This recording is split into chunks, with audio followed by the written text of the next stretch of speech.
let's transition over to some hoops. We haven't talked some hoops in a while because before we know it, it's basketball season's about a month away. Yeah, and I mean, within the past 2 weeks, obviously there's not much NBA news that's happening right now. I'm really excited for the season to finally kick off, and we'll make sure we go to one of the Sixers Knicks games. It's always fun when we do that. But the Donovan Mitchell trade finally happened. It's funny, like I feel like sometimes commentators and ESPN reporters or analysts or whatever, they always like think that they know what the like certain fan is thinking, but they're so wrong. Like, for example, Stephen A. Smith, for some reason, has been the voice of Knicks fans, but like he is not how we feel. And also, like, I say that because during the Giants game yesterday, the commentator goes, every Giants fan is here thinking that Dable is going to make Daniel Jones into Josh Allen. No, we're not. No, he sucks. Like, we're just hoping we get the dub. But Romeo Dub? Doob? Is his name Doob or Dub? Romeo Dubs. Daub. So Donovan Mitchell gets traded to the Cavaliers. I thought from a Knicks point of view is the right move to not do it. They trade a lot. Lowry, Colin Sexton, who they then immediately extended. They traded their first round lottery pick this year, Ochai, I might pronounce this wrong, Ochai Agbaji, out of Kansas. 3 unprotected firsts and 2 pick swaps. The thing that's really good about this, like from both sides, Danny Ainge got exactly what he wanted. He got young players to build around. They're going to suck this year, and he got so many picks. The Cavaliers are going to be a team to be reckoned with this year. Oh, yeah. They are a good and they are a deep team. They're loaded, yeah. They're loaded, and they're like their first 5 is so good. How would you have felt as a Knicks fan? Like these past 5 years or so have been all about rebuilding, getting these draft picks, getting young guys like RJ Barrett. And how would you have felt getting rid of all of that for Donovan Mitchell? Like it definitely would have made your guys' team better, but it's still just giving a haul for one player. No, that's a really good question. So that's actually why I'm not upset about it, because tale of two sides. From my point of view, looking at it like holistically, the Knicks aren't in a position where like a Donovan Mitchell would put them over the edge like it would the Cavs. Like, we're not a good team yet. RJ Barrett's good, and he's been ascending. And Obi Toppin had a really nice year last year, as well as Quickly. But we're not good. We're not a good team. So we're really middle of the pack. And even if we got Donovan Mitchell, we'd have to give away basically every good player we have, and then we'd be shitty again. Like, so it would make a difference. And then it's like even like other than him, who do you look to? Like, you have games like if Donovan Mitchell has to sit out from an injury or something, and then it's just we'd like be terrible. The so bad Julius Randle show. Yeah, and you don't want that. And no, look, like, so the Knicks' first offer that was reported, and this is really weird because like I would think the Jazz would have honestly taken this in a heartbeat, especially just given like how bad the Knicks would have been. Like, thinking about that strategically to take their picks is probably a better move than the Cavs. But to reject an offer of RJ Barrett, Mitchell Robinson, Obi Toppin, and 3 unprotected firsts, that's pretty crazy. Danny Ainge was greedy to want more than that, and then he ended up with less than that. But that would have completely demolished the entire Knicks team. So I thought the trade was great for both their sides and for the Knicks. The Knicks should not have made the trade. How do you think they'll do this year with the addition of Jalen Brunson and just kind of seeing what they're going to do in terms of trying to become a playoff team again? Because I don't know if it's enough. I don't think it's enough for them. Like, Jalen Brunson had a great year last year, but I just think I thought it was just too much money. But look, I think that you guys needed a point guard. Yeah, for the Knicks haven't had a point guard that's actually been substantial since like Walt Clyde Frazier. So Jalen Brunson's probably the best that they've had. Yeah, like we haven't had good players in a long time. I like Jalen Brunson a lot. I think that I don't have unrealistic expectations. Like I would not be surprised if he averages like 15 and 6. That would be pretty like what I think on par for what he would be. He's not the number one in an offense. But I think he's a damn good he's damn good 3 and he's a solid 2. He did really good stuff with Luka.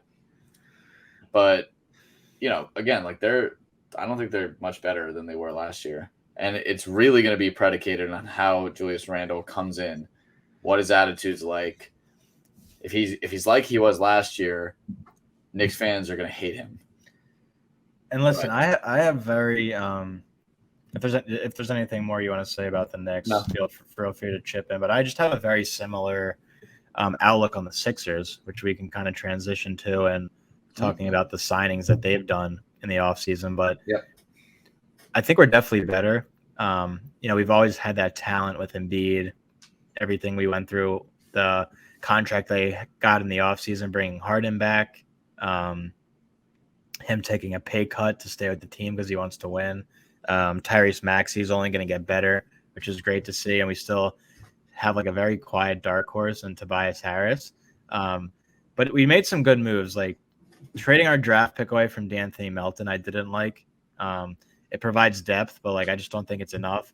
PJ Tucker is just like a dog to have, like great defensively. He's won championships, or I think he won championships. He might have just won the one with the Bucks, but I think it's just the one. Yeah, but he's a culture setter. He's just like he's a dog to have on the team, but like he's getting old. I just don't think that like it's enough, and like having a backup for Embiid is crucial because he gets hurt, he needs rest. We had a great backup in Andre Drummond, who they got rid of. Thought it was a good idea to bring in DeAndre Jordan, which was just a waste of space. And now they go out and get Trez Harrell, which I like a lot. He's a dog, 6th man of the year. Great backup to have for Embiid. I think we're going to be another top 3 team in the East, but just kind of what I'm accustomed to and what I've been used to over the years. And you want to stay optimistic, and a lot of Sixers fans won't agree with me on this, but I'm just kind of giving my opinion and being realistic. I think it's going to be the same thing as last year. We're going to be a good team, get to the playoffs, wipe a team in the first round, and then come to the second round when we play the Bucks or the Heat or maybe the Cavs. It's going to be trouble for us, and I just expect more of the same. So I could see it. I mean, they haven't, like I said, like they're like solid additions. I think PJ is more significant than Montrez. Montrez is just disaster, especially with the situation he's bringing in. But he's a good player. He's just got to stay out of trouble, and he'll be fine. But yeah, they just need to get out of the second round. Like that's always been their problem. James Harden has looked like he's put in the work in the offseason. So we'll see. I think that the Sixers will probably be pretty good, though. The only other real thing that has occurred, and this also is Jazz related. So Ainge wants a first for Clarkson, wants a first for Bogdanovich, and wants a first for Malik Beasley, which is absolutely nuts. I could see it for Clarkson, not for the others. And then the trade that already happened was Pat Bev going to the Lakers from the Jazz.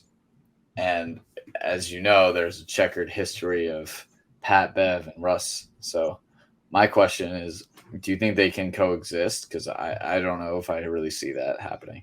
They're going to have to. Like, I don't know. It's just like they were bad last year. They weren't a playoff team. And it'll probably be more of the same, honestly. It's just like they live and die by the king. And if Anthony Davis can't stay healthy, that's just kind of game over for them right there. They have a lot of, competitive players on their team, but Russell Westbrook, as we saw from last year, just isn't the same Russell Westbrook he once was. Pat Bev's a dog, and it's like they obviously didn't get along, but you could say that about a lot of guys, honestly. Like, totally. These are just the first ones that come to mind, like Pat Bev, Trez Harrell, Marcus Smart. I don't like any of them, but when they're on your team, you root for them. They're dogs, and like they can help your team win. They just know what it takes to fight out there. They do. And battle. But they're just like not guy like when you go up against them, it's a completely different story. Like you hate them, but when they're on your team, you want to see them win. So they're teammates now. You put the team first, so they're gonna find a way to coexist. It's just more of a matter of can the Lakers be a playoff team once again? And my answer is no. Really? I think they're going to be bad again. I think they're going to face injuries. I don't. I think they're just going to find a way to like maybe get into that playing game, but I just think it's not looking good for the Lakers. I think the Clippers could be very very good if they can keep their Kawhi and PG coming back. yeah, keep their guys healthy. They're dogs. Woof. So we'll just have to see. Yeah, it's pretty much like most of the news. Something else I like, saw that's very interesting, which could have been wild, was KD potentially returning to the Warriors. Yeah, I saw that. Which is going to be interesting because like he decides to stay with the Nets. Like him and Kyrie and all the nonsense they have to deal with there. Like they on paper they look like they're contenders. They can get Joe Harris back, and if Ben Simmons decides to finally play, which I heard he's playing. Yeah, all signs seem like he will. Like they're like bullies, like they're dogs out there who like they're not going to back down. But we'll just have to wait and see. It could be more of the same as last year, though, where they are a good team and they get to the playoffs and they just kind of fall apart once they get there. Probably. I mean, what's crazy is like going back to what you said just a second ago. Like, I saw the same report. Like the Warriors have probably they're probably like one of the most young, rich teams. They're going to be just as good as they were last year. And if they were able to bring Kevin Durant to that again and have to deal with that nonsense all over again, it's just. And they really could. Yeah. They have James Wiseman, who was a top 2 pick. They have, why am I forgetting his name? Moses Moody and what the hell is his name? Jordan Poole. Yeah, I mean Jordan Poole. They what is that other guy that they drafted in the lottery? Jonathan Kuminga.